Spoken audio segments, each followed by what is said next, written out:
How to Train Your Brain to Save Money, full audiobook.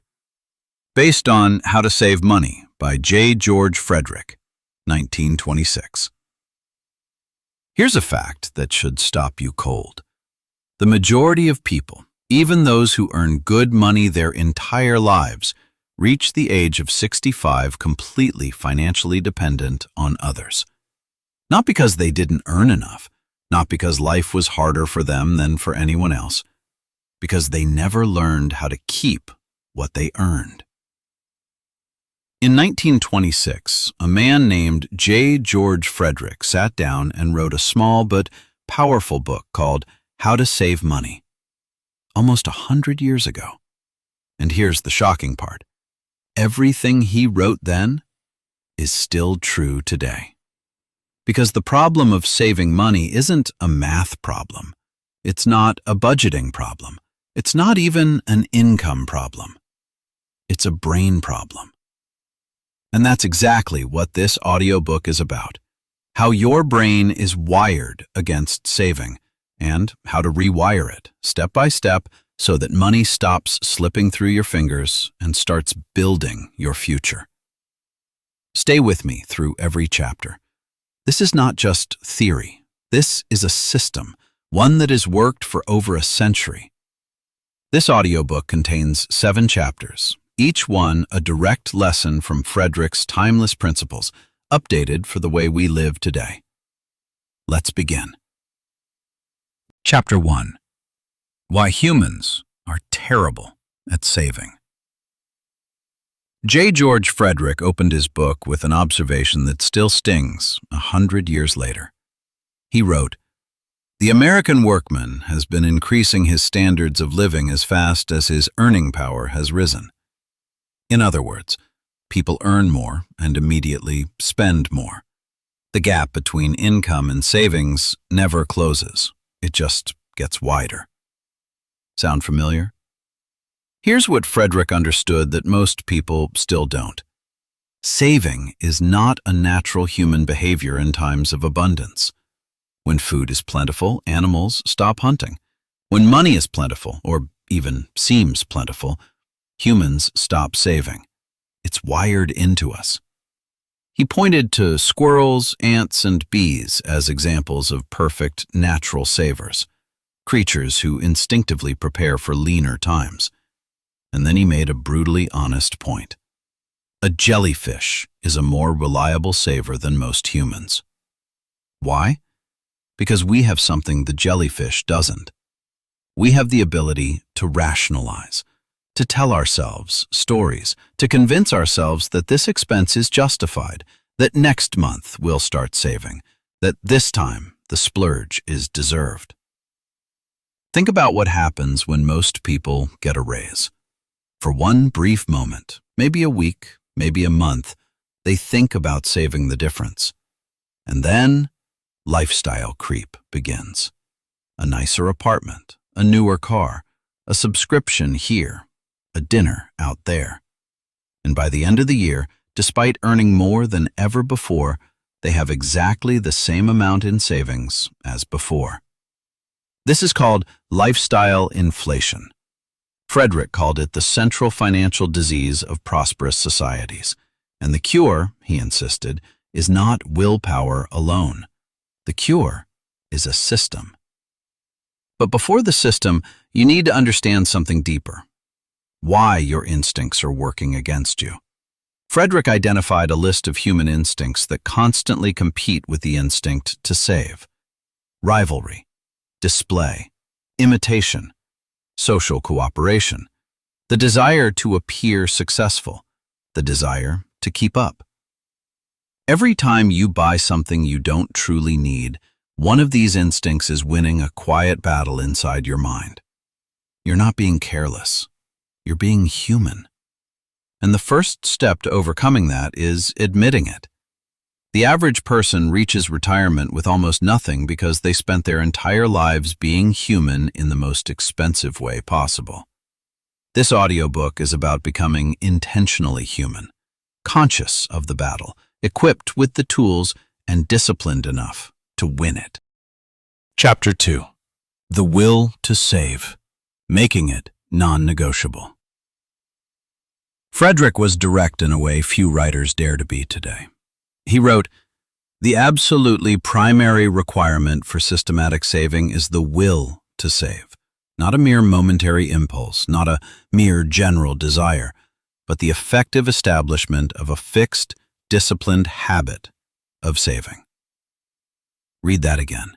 Not an impulse, not a desire, a habit, a discipline, a decision made once and then lived every single day. Most people approach saving like a diet.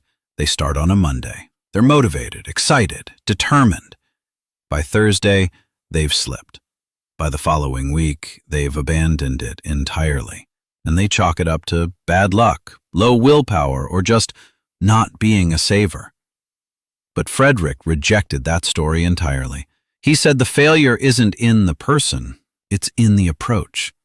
Willpower is not a reliable engine. Habit is. Think about brushing your teeth. You don't negotiate with yourself every morning about whether to brush. You don't ask yourself if you're in the mood. You don't debate the pros and cons. You just do it. Because at some point in your childhood, it became a habit so deep that skipping it actually feels wrong. That's what Frederick was prescribing for saving. Not motivation, not excitement. The kind of habit where not saving feels wrong. And here's how he said it gets built. The first attempt at a new habit feels like, his words, a cut of a knife in living tissue. It hurts. It's uncomfortable. You feel the loss of what you're setting aside. You feel the restriction. But each time you repeat it, each time you save despite the urge to spend, the discomfort decreases. The tissue heals stronger, and eventually a remarkable thing happens. It becomes painful to break the habit. The day you don't save is the day that feels wrong. That's the target. That's what you're building toward. Here's the practical framework Frederick recommended. Step 1. Decide on a fixed percentage, not an amount, a percentage. Because your income may change, but the discipline should not. 10% is the classic starting point. If that's too much today, start at 5. The number is less important than the consistency. Step 2. Pay yourself first. Before rent, before food, before any other obligation. The moment money arrives, a portion of it leaves for savings, automatically, non-negotiably. Step 3. Treat it as an obligation, not an option. Frederick was clear. You pay your landlord because you have no choice. You pay your electricity bill because you have no choice. Treat your savings account the same way. It is a debt you owe your future self, and it is not optional. This is the will to save. Not a feeling, not a mood, a structure. Chapter 3. The Psychology of Saving. Hijacking your own instincts. Now we go deeper. Because Frederick didn't just tell people to save, he explained with remarkable psychological precision why they don't. And more importantly, how to use your own psychology against the habits that keep you broke. He identified the core problem. Most people try to save by suppressing their instincts, by saying no to every desire, by gritting their teeth and denying themselves. This strategy fails almost every time. Why? Because you're fighting against forces that are older than civilization. The desire for display, to show success. The desire for belonging, to match your peers. The desire for comfort, to enjoy what you've earned. These are not weaknesses. These are deep human needs. And trying to suppress them by sheer force is like trying to hold a beach ball underwater. You can do it for a while, but eventually, it erupts. Frederick's solution was radical for 1926, and it's still radical today. He said, don't fight your instincts, redirect them. What does that mean in practice? Instead of fighting the instinct for display, harness it. Make your savings account a source of pride. Tell yourself, the size of my savings is my real status symbol. Not my car, not my clothes, my financial security. Instead of fighting the instinct for social belonging, use it. Find people who celebrate saving, who talk about financial freedom as a goal, who measure success differently. Your instinct to belong is powerful. Belong to the right group. Instead of fighting the desire for comfort, reframe what comfort means. The deepest comfort is not the comfort of today's purchase. It's the comfort of knowing that next month's rent is covered, that an emergency won't destroy you, that you are building something real. That is comfort. Train your mind to feel it that way.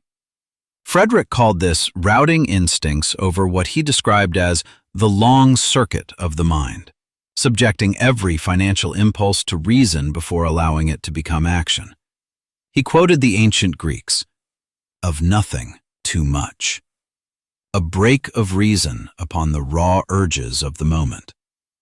This is the psychological practice of saving, not denial, redirection, not suppression, transformation. Here's the exercise.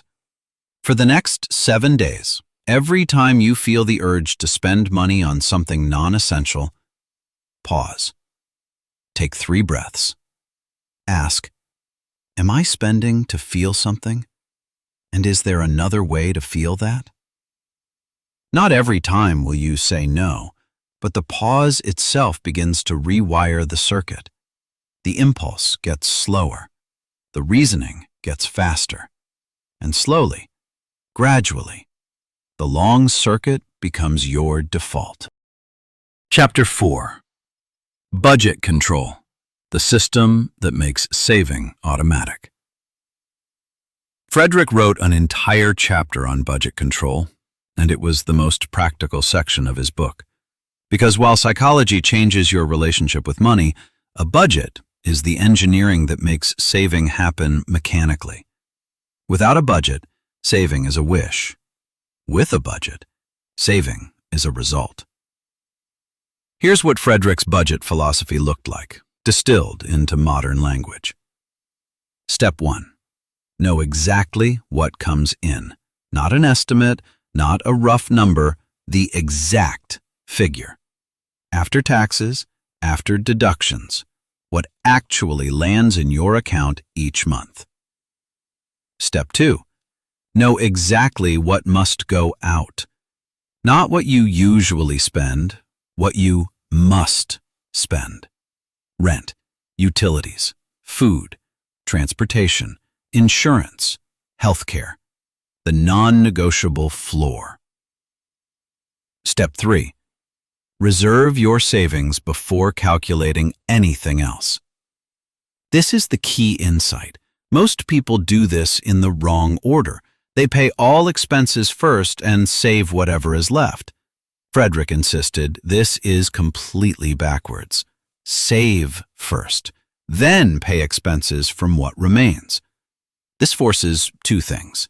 It forces you to save consistently, and it forces you to find ways to live within a smaller budget if necessary. Think about the difference between these 2 people. Person A earns $3,000 a month. She pays all her bills, buys what she wants, and saves whatever is left, which is usually around $50 to $100. Some months, nothing. Person B earns $3,000 a month. The moment it arrives, she transfers $300, 10%, to a savings account she cannot easily touch. Then she pays her bills and lives on the rest. It's tighter, but she manages. After 1 year, Person A has saved maybe $600. Person B has saved $3,600 plus interest. After 10 years, the math becomes staggering. Same income, same life. One decision made once changes everything. Step 4. Allocate the remaining funds deliberately. Frederick recommended dividing your remaining budget into clear categories and sticking to them. When the food budget runs out, you improvise with what you have. When the entertainment budget runs out, you stay home. There are no overrides. Categories are boundaries, not suggestions. Step 5. Review monthly without shame. A budget is not a moral document. It's a tool. If you overspent in one category this month, you don't spiral into guilt. You adjust next month. The budget is a feedback loop, not a judge. Frederick summed it up this way. Budget control is merely a method of bringing your total expenditure into balance with your total income in such a way that your savings percentage is safe. Not glamorous, not exciting, but extraordinarily effective. Chapter 5. Making your savings work for you. Frederick wrote something in 1926 that feels just as urgent today. It is not enough to save. Your savings must be made to work. Money sitting still is money dying slowly. Inflation eats it. Time diminishes it. The purchasing power you saved today becomes less valuable every year it simply sits idle. This is why the wealthy don't just save, they deploy. But here's where most people panic. They think deploying money means gambling it, taking enormous risks, needing to understand complex financial instruments. Frederick dismantled that fear completely. He wrote that the most important thing is not where you put your money, but that you put it somewhere where it earns something, consistently, safely, over time. Imagine you have two farmers. The first farmer harvests his crops and stores every grain in a barn. Year after year, the barn fills. He feels rich. The second farmer also harvests, but he plants some of every crop back into the soil. He invests his harvest. Year after year, the field grows larger. His harvest gets bigger and bigger and bigger. At year 1, the first farmer has more grain in his barn. At year 30, the second farmer has an empire. Compound growth is the engine of wealth, and it only starts when your savings stop sitting and start moving. Frederick listed 3 things your savings should always be doing. 1. Earning interest. Even a basic savings account earns something. The habit of earning interest, even small interest, begins the compound cycle. Each dollar earns more dollars. Those dollars earn more dollars. Given enough time, this becomes unstoppable. 2. Protecting against emergencies. Before you invest aggressively, build a buffer, 3 to 6 months of living expenses that is accessible. This is not just practical, it is psychologically critical. When an emergency hits and you have a buffer, you don't panic. You don't liquidate investments. You don't go into debt. The buffer protects your long-term savings from short-term crises. 3. Generating passive return. Beyond the buffer, every additional dollar should be directed towards something that earns, above and beyond what inflation takes. We'll cover the specific vehicles in the next chapter. The core principle Frederick wanted every reader to internalize: saving is not the destination. It is the beginning. The discipline of saving builds the capital. Capital, properly deployed, builds the future. Chapter 6. The proven vehicles of saving and investment. In 1926, Frederick outlined specific ways to make savings work. A century later, the categories are essentially the same, because human financial needs haven't changed. Let me walk you through the main vehicles, simply, clearly, without jargon. Vehicle 1. The savings account. This is the starting point: accessible, safe, insured. The return is modest, but that's not the point. The point is discipline. the habit of depositing regularly, watching the balance grow, and not touching it. Frederick was emphatic. A savings account is not just a financial tool, it is a training ground. It teaches you to see your money accumulate and to leave it alone. Vehicle 2. Bonds. A bond is a loan you make to a government or corporation. They pay you interest over a set period.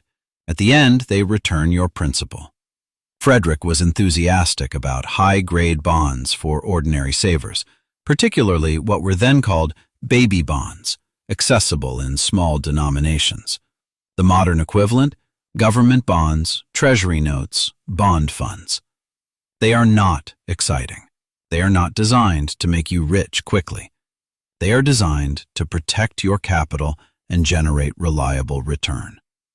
For the conservative portion of your savings, they remain as relevant today as in 1926. Vehicle 3. Dividend-paying stocks.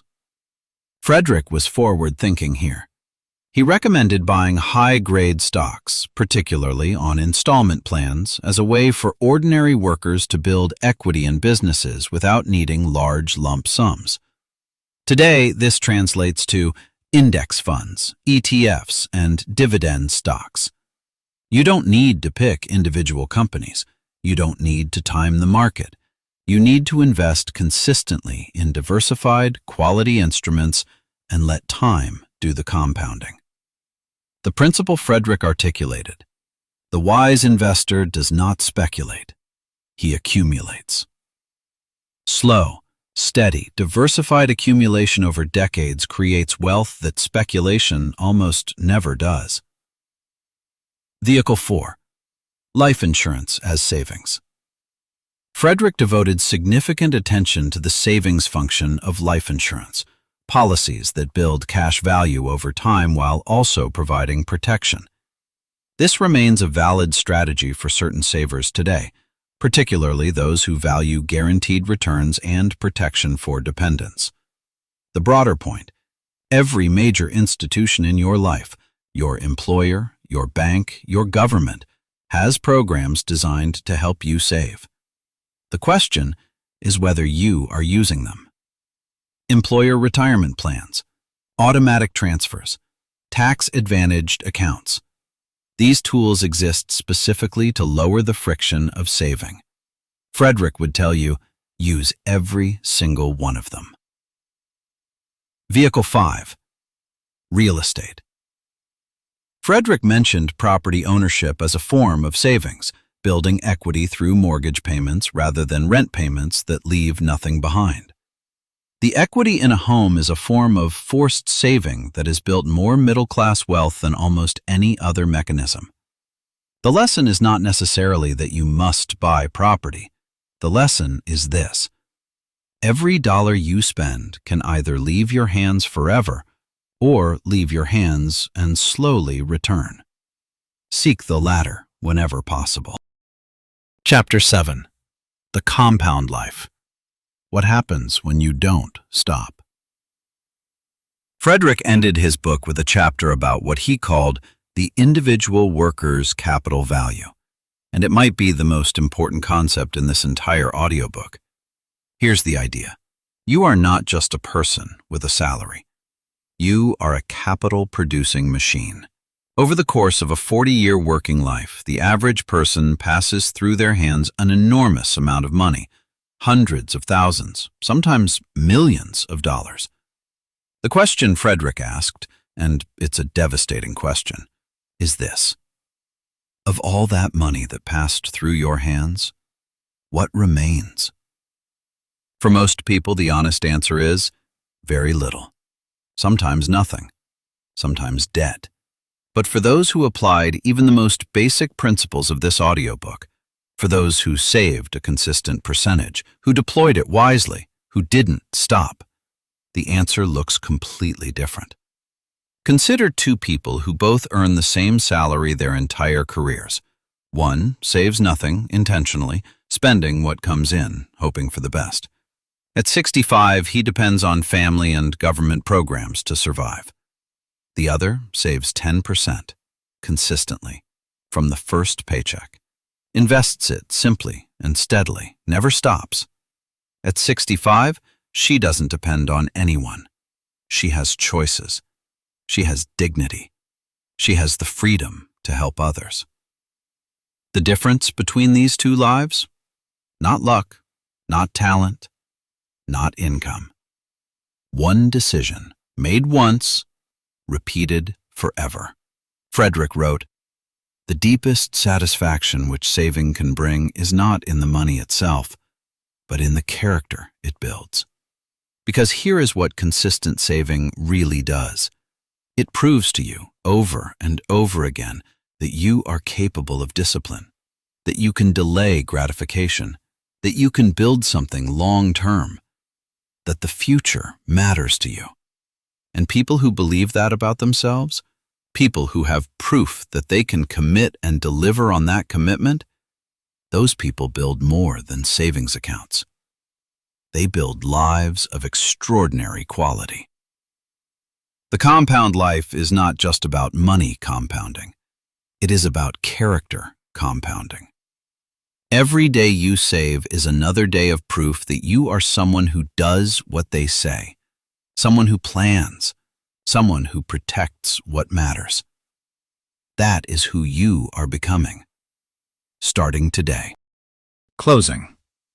Your next move. J. George Frederick wrote How to Save Money almost a century ago. The interest rates are different. The investment products are different. The world is different. But human beings are the same. We still struggle with the gap between what we earn and what we keep.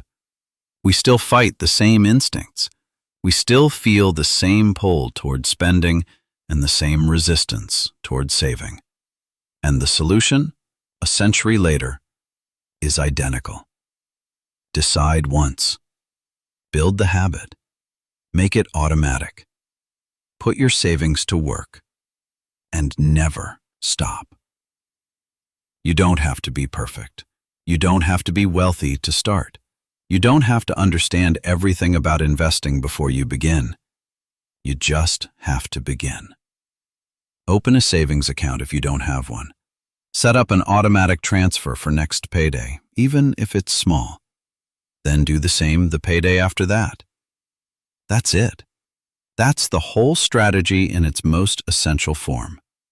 Frederick put it simply: the will to save, established as a fixed, disciplined habit, is the foundation of all financial freedom. The foundation. Not the whole building, just the foundation. But you cannot build anything without it. Your future self is not a stranger. They are you in 10 years, 20 years, 30 years. And they will live with the consequences of the decisions you make today. Give them something good to live with. If this audiobook brought you value, subscribe to this channel. Every week we release new audiobooks on money, mindset, and the principles of lasting financial freedom. Hit the bell. Share this with someone who needs it. And remember, the best time to start saving was yesterday. The second best time is right now.